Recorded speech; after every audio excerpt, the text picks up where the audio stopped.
1 ശമൂവേൽ 18:14 Bible പറയുന്നു, ദാവീദ് തന്റെ എല്ലാ വഴികളിലും വിവേകത്തോടെ നടന്നു, യഹോവ അവനോട് കൂടെയുണ്ടായിരുന്നു.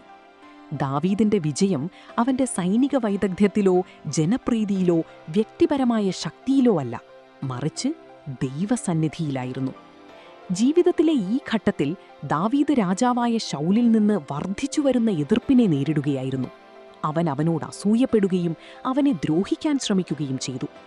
എന്നിരുന്നാലും അഹങ്കാരത്തോടെയോ കോപത്തോടെയോ പ്രതികാരത്തോടെയോ പ്രതികരിക്കുന്നതിനു പകരം ദാവീദ് ജ്ഞാനത്തോടും താഴ്മയോടും സത്യസന്ധതയോടും കൂടി പ്രവർത്തിച്ചു. അവൻ ദൈവത്തെ അനുസരിച്ചുകൊണ്ട് നടന്നതിനാൽ കർത്താവിന്റെ പ്രീതി അവനിലുണ്ടായിരുന്നു. യഥാർത്ഥ വിജയം അളക്കുന്നത് സമ്പത്ത്, സ്ഥാനം അല്ലെങ്കിൽ അംഗീകാരം എന്നിവ കൊണ്ടല്ല, മറിച്ച് ദൈവത്തെ ബഹുമാനിക്കുന്ന ഒരു ജീവിതം നയിക്കുന്നതിലൂടെയാണെന്ന് ഈ വാക്യം നമ്മെ പഠിപ്പിക്കുന്നു.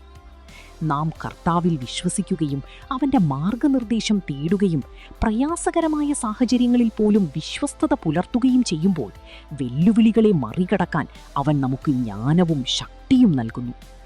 ദൈവം ദാവീദിനൊപ്പം ഉണ്ടായിരുന്നതുപോലെ അവനിൽ വിശ്വസിക്കുന്ന എല്ലാവരോടും കൂടെയുണ്ടാകുമെന്ന് അവൻ വാഗ്ദാനം ചെയ്യുന്നു. അതുകൊണ്ട് നമ്മുടെ ഏറ്റവും വലിയ ലക്ഷ്യം വിജയം കൈവരിക്കുക എന്നതായിരിക്കരുത്, മറിച്ച് ദൈവവുമായി ഒരു അടുത്ത ബന്ധം വളർത്തിയെടുക്കുക എന്നതായിരിക്കണം. കാരണം അവന്റെ സാന്നിധ്യമാണ് ശാശ്വത വിജയത്തിൻ്റെയും അനുഗ്രഹത്തിൻ്റെയും ഉറവിടം.